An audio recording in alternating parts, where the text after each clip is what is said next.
নমস্কার বন্ধুরা, আজকে ব্লগটা এখান থেকেই শুরু করছি। সকাল সকাল ট্রেনে উঠে পড়েছি। আর আজ ভাইয়ের 3টে কেমো আছে, আবার বোন মেরো আছে।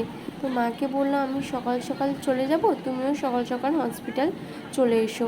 তো আমি যাচ্ছি, আর সঙ্গে ভারী ভারী 2টো ব্যাগ আছে। ও এই সকালের ট্রেনে যাওয়া মানে যুদ্ধ জয় করে যাওয়া। কি বলবো, যখন আমি কলেজ যেতাম তখন রেগুলার যেতাম এই মর্নিং ট্রেনে। আমার কোনো অসুবিধা হতো না, কারণ রেগুলার যাওয়া আসা করতাম। দিন পর আবার সেই সকালের ট্রেনে, মানে একটু পা রাখার জায়গা নেই। নামখানার ট্রেন তো মানে মারাত্মক পরিমাণে ভিড় হয়, বিশেষ করে সকালের সময় আর বিকালে ফেরার সময়। কোনো রকম উঠে একটু মিডিলে দাঁড়িয়েছি, তো সেখান থেকে মানে চিড়ে চ্যাপ্টা করে দিচ্ছে আর কি। যারা নামখানার ট্রেনে গেছো, মানে কী বলবো, তাদের একটা বিরাট এক্সপিরিয়েন্স হয়ে যায় কীভাবে কার সঙ্গে ঝগড়া করতে হবে। তো আমাদেরকে তো ভিতরে ঢুকতেই দেয়নি, কারণ ভিতরে সব সিট অলরেডি রিজার্ভ হয়ে গেছিলো। আর বাইরে এরকম দাঁড়িয়ে দাঁড়িয়ে ঠেলা খাচ্ছিলাম। তো মানে কিছুটা ভিতরে ঢুকতে পেরেছি লাকিলি, তা না হলে যদি আরেকটু গেটের কাছে দাঁড়াতাম না, মানে টোটালি মেরেই দিত আমাদেরকে।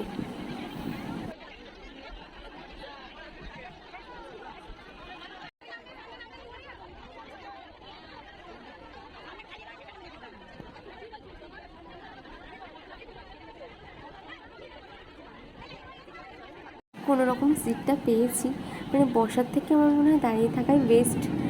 আর এই যে দেখো, মানে এতটা পরিমাণে ভিড় সকালবেলা কোনো ট্রেনেই হয় না। আমার দেখাও নেই আর শুনিও। সত্যি বলতে এত গরম পড়ছে না, রাতে ঘুমও নেই, আর সকালে উঠতে হবে, কিছু করারও নেই। তো ওই জন্য শরীরটা একটু টায়ার্ড লাগছে, বসে একটু রেস্ট নিয়ে নিচ্ছিলাম। তা না হলে বলতাম না তোমরাই বসো, আমার বসার কোনো দরকার নেই। তাই একটু বসেছিলাম, মানে চারিদিক থেকে ঘিরে ছিল তো, ওখানে হাওয়া পাওয়া মুশকিল, মানে ঘেমে যাচ্ছে। আর যেহেতু ভাইয়ের কাছে যাবো, ওই জন্য মাস্ক পরে আছি ওই গরমের মধ্যে। আর এদিকে রুমালটা নিতেও ভুলে গেছি, সব একসঙ্গেই হয়েছে।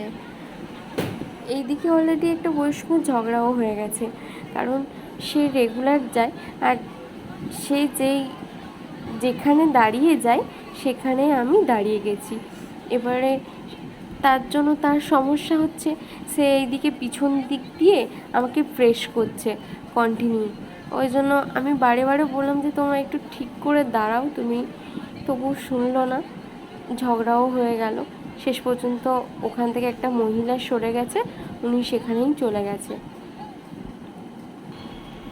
যেহেতু এটা সকালের ট্রেন, শিয়ালদা পর্যন্ত ভিড় থেকেই যায়, মানে খালি আর হয় না। এখন আমি ট্রেন দিয়ে নেমে যাচ্ছি, বাস ধরবো। আজকে সকাল সকাল বেরিয়েছি না, ভালোও লাগছে। সকাল সকাল বেরানো হয় না। প্রতিদিন 9:45 ট্রেন ধরি, যেতে যেতে 11:20 হয়ে যায় হসপিটাল পৌঁছাতে। তো আজকে ধরেছিলাম 7:30, যেহেতু ভাইয়ের কেমো আছে আর বোন মেরো আছে বলে।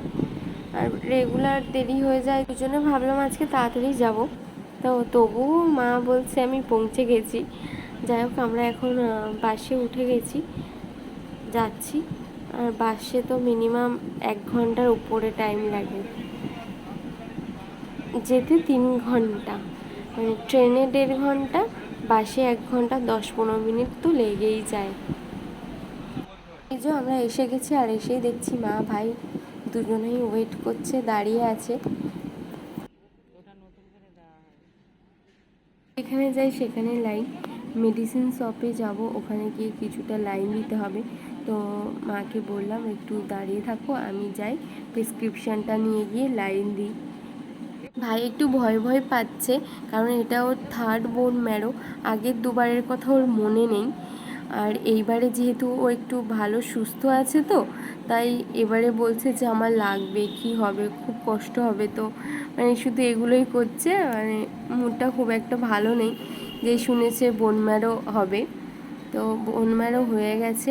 আর এই যে দেখো, ওর বললাম একটু ফল খেয়ে নে, কিছু নিয়ে আসেনি, তো শুধু উল্টো পাল্টা খাওয়ার ইচ্ছে করে ওর। তো আমি বললাম না, এখান থেকে ফ্রুটস কেটে দিচ্ছে, তো ফ্রুটসই খা। তো ওই জন্য এখানে বসে একটু ফ্রুটস খেয়ে নিচ্ছিল, মানে সবটা না, কিছুটা খাবে আর কিছুটা আমরা খেয়ে নেব। 3টে কেমো চলেছে, আবার বোন ম্যারো হওয়ার পর ভাই কত স্ট্রং আছে দেখো।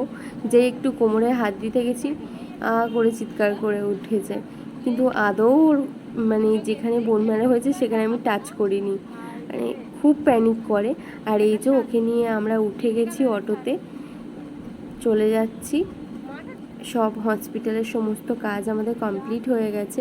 তো মা ওইদিকে কফি খেতে খেতে একটু দেরি হয়ে গেছে। দেখো অটোতে আমরা বসে গেছি, মা গরম কফিটা নিয়ে হসপিটালের ভিতরে দাঁড়িয়ে আছে, কারণ অটোটা ছাড়লে তো কফিটা পড়ে যাবে। তো সত্যি কথা বলতে বন্ধুরা, তোমাদের আশীর্বাদ আর ভালোবাসায় আর ডাক্তারদের এরকম ভালো ট্রিটমেন্টে আমার ভাই অনেকটা সুস্থ হয়ে গেছে আগের থেকে, আর গডের আশীর্বাদ তো আছেই। সত্যি বলতে 3 মাস আগের কথা ভাবলেই এখনও চোখ থেকে জল বেরিয়ে আসে, যে আমরা কিভাবে ঘুরেছি, মানে কোনো উপায় খুঁজে পাইনি আমরা।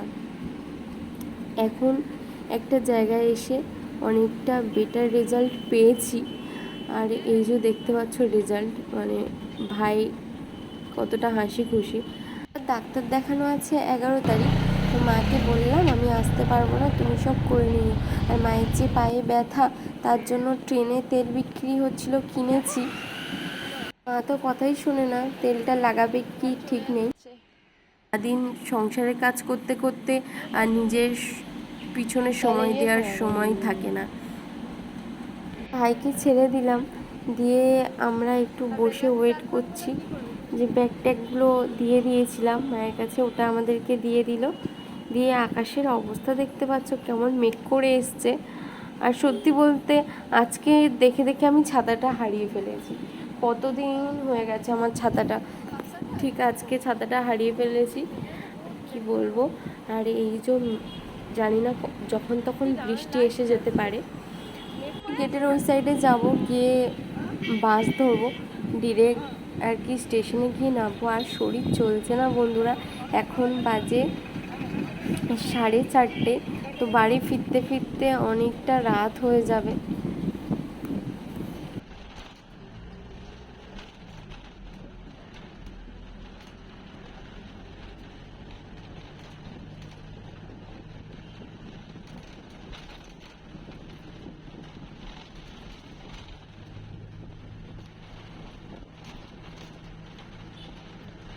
বলতে সারাদিন পর এই যে বসা পেয়েছি আর উইন্ডো সিট পেয়েছি, আর পুরো বাসটাই ফাঁকা। এতটা টায়ার্ড লাগছে কি বলবো, মানে চোখ অলরেডি বন্ধ হয়ে আসছে, কিন্তু বাসের মধ্যে ঘুমানোও যায় না। আর ভীষণ রানিংয়ে চলছে বাসটা, বাসগুলো রেষারেষি করে যায় আর কি।